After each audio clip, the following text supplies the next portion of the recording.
Hello everyone. So today I bring you something different. This is Niche's Spark Charge Spellblade.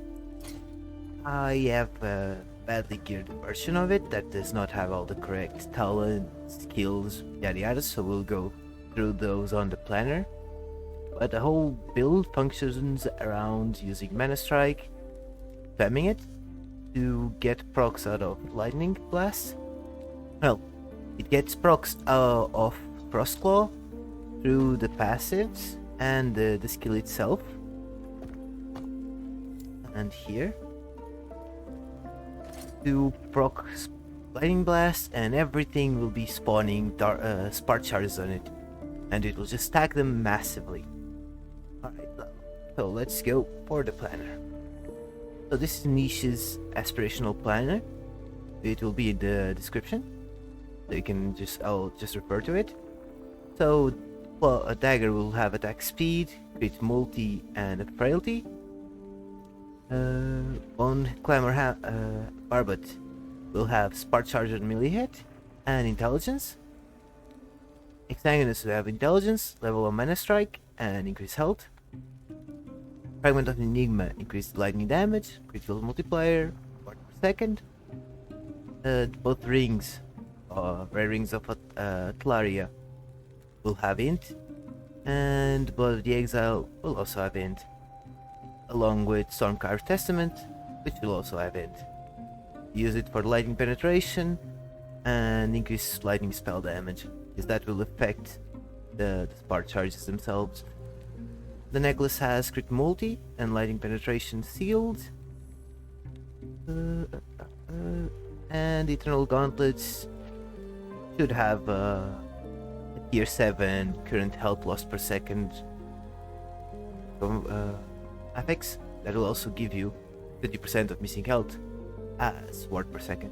The usual combo, just missing the boots that sometimes people use for the low life build.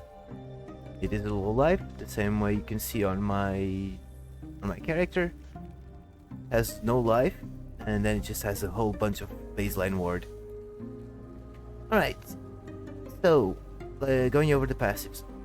Now we can start with why he's tagging so much int.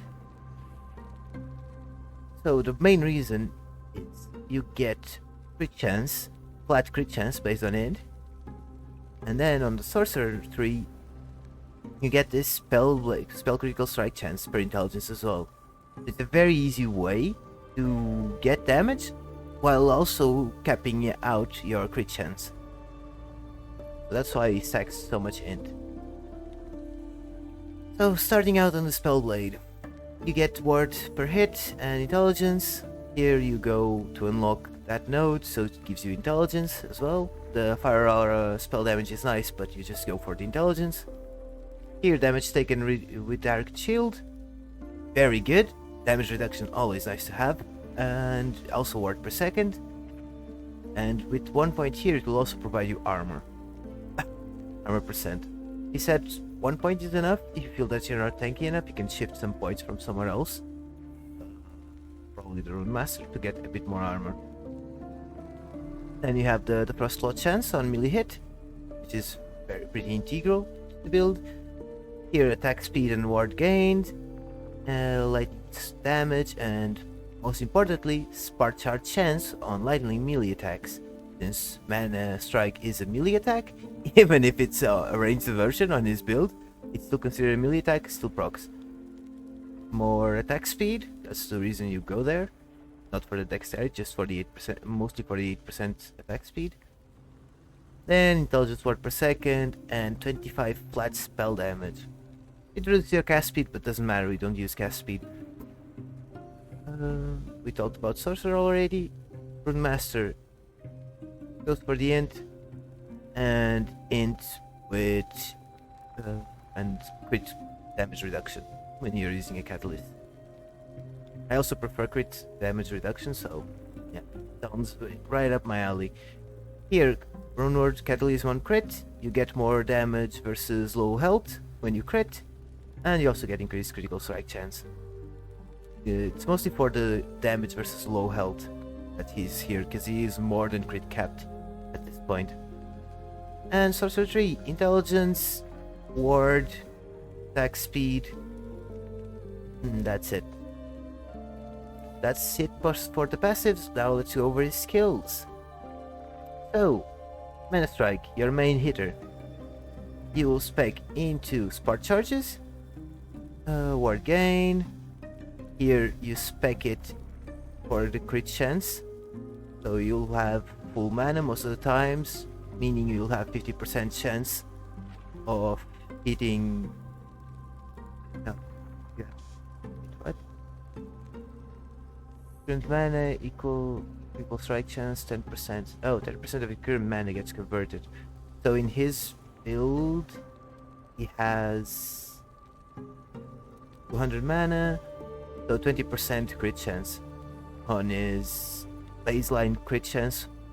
That is, it should be higher on here. Yeah, 35%, because he has the 60% decrease. So it should be critting Mana Strike often enough.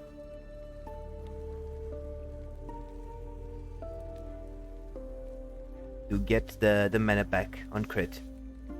Then he passes up here. This is pretty good. Gives you a ton of increased spell damage because of his attack speed and how many enemies you hit.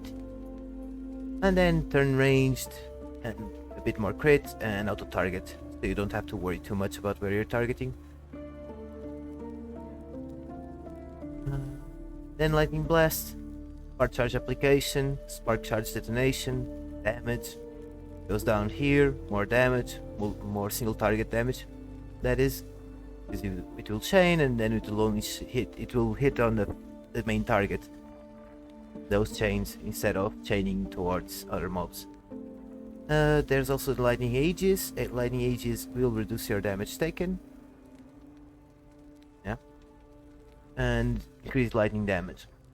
All is nice. And then he goes here for ward generation.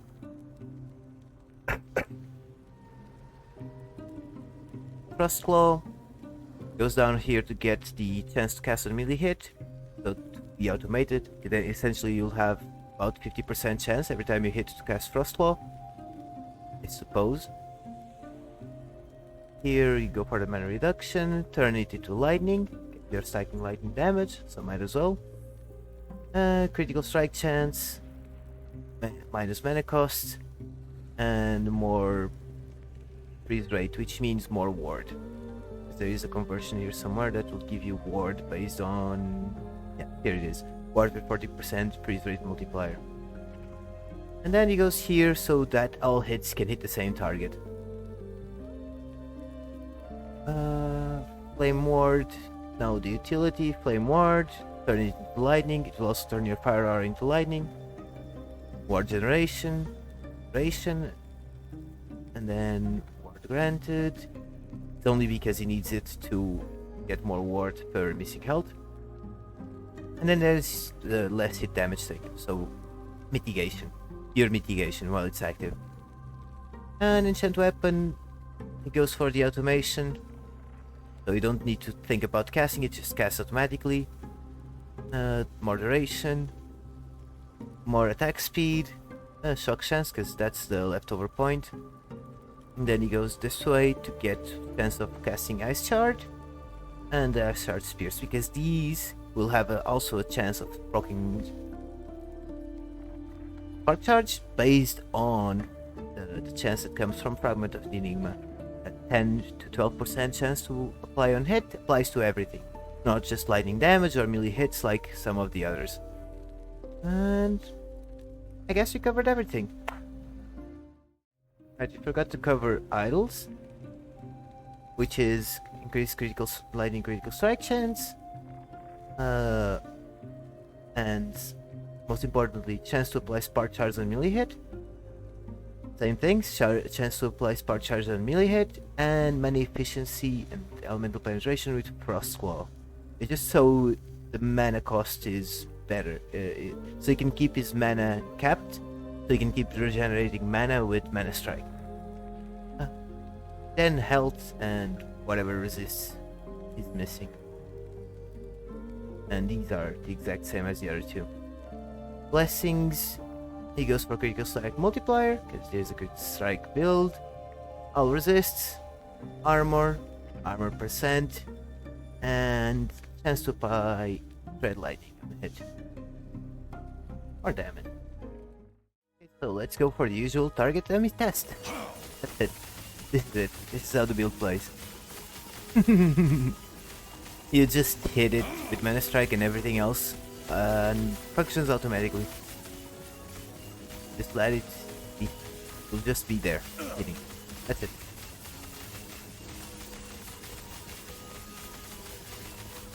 As you can see, even with a badly geared version, still decent. When it comes to leveling this build, there is a couple of things. It is a vastly different experience if you have Enigma and all the required items or not. I did a first run with it, where I was following this build closely. Then I did a second one with a different iteration just for leveling in case you don't get the items or you don't have the items. I changed a few things and I felt like the way I did it was better, or at least smoother experience while leveling. We make use of Elemental Nova, because Elemental Nova also has a node to make it one spark charges, and then we use Elemental Nova through teleport. So that's the two changes. We get teleport and we get Elemental Nova instead of a Flame Ward and Lightning Blast. As you can see on the video, seems to work perfectly fine, and the Elemental Nova actually helps a lot with more spark charges while leveling.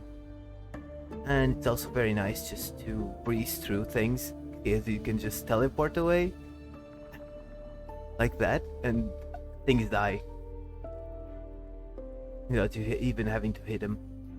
But generally, overall, the build struggles more with single target damage than with AoE, because of the way spark charge application works.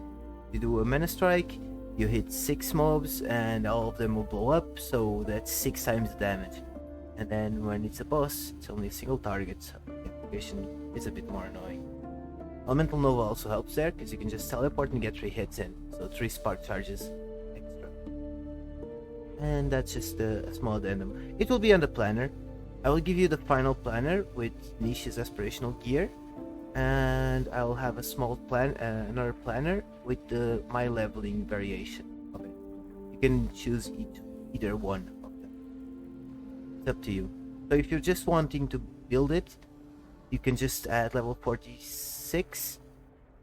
You can technically do it at 37 with Dragoraths, but I would say wait until 46 and then just do the swap to Dragoraths and Fragment of the Enigma.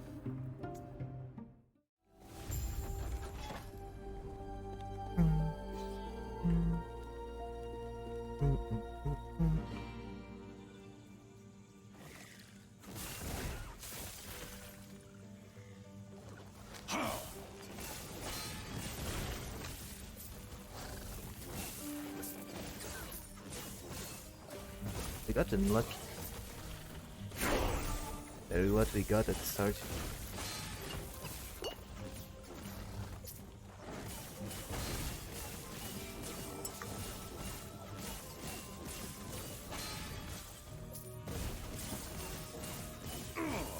So yeah, level 26 we can do monos.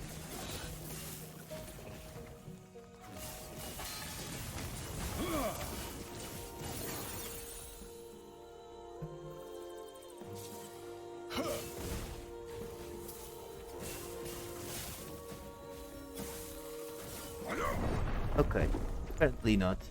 It is still a crit. 700, yeah.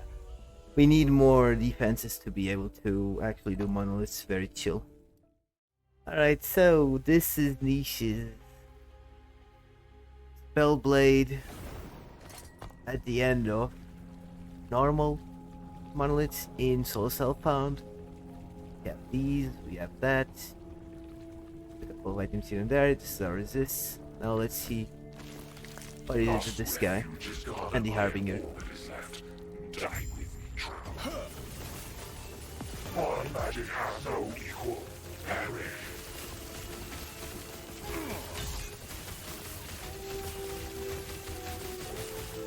Why you run? It is hopeless.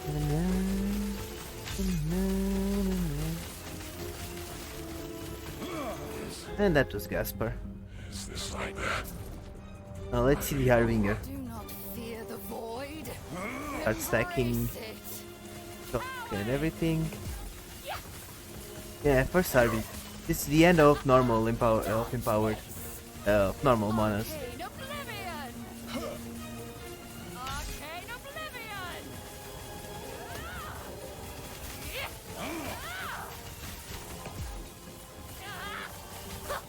Dodge this.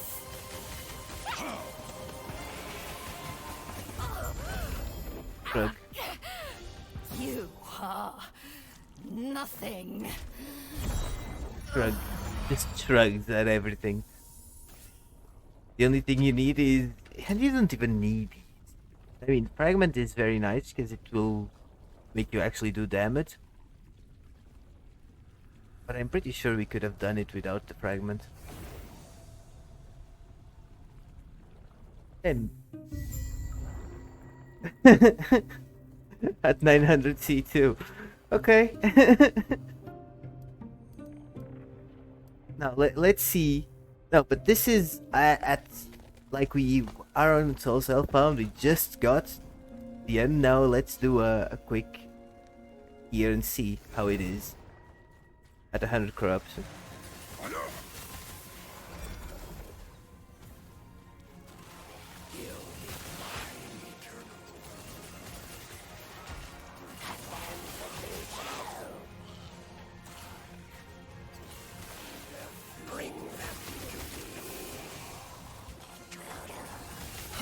Hundred corruption.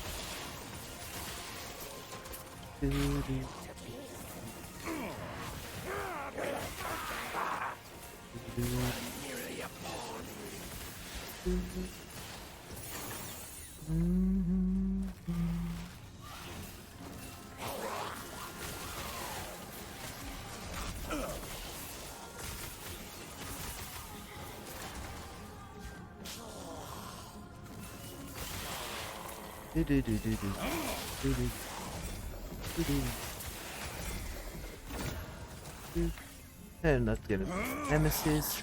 Just D.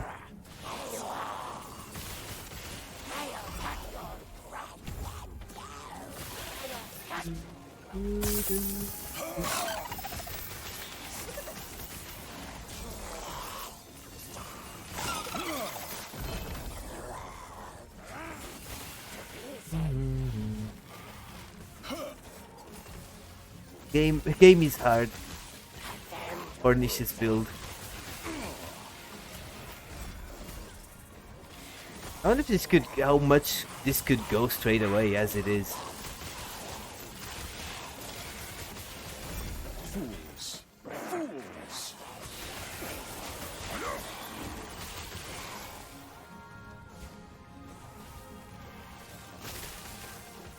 That's so insane.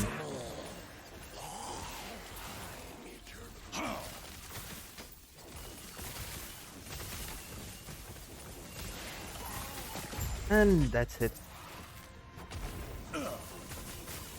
A very balanced build from Nish.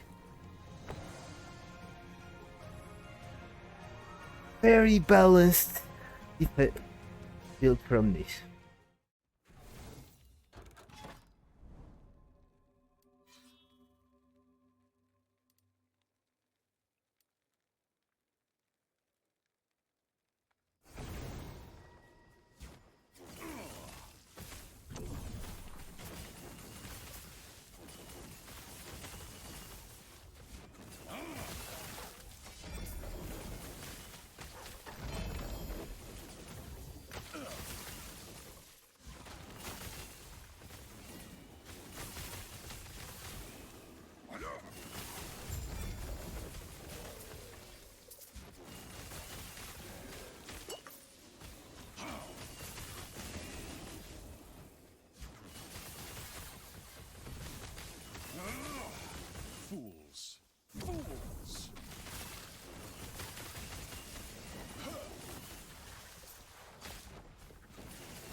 This is a mercy. Shatter. Behold the rage of winter. Shatter. Do not stand in my way. This is a mercy. Rise, my fallen champions. Aid me. Shatter. Do not stand in my way. Come, sons of Artor. Aid me.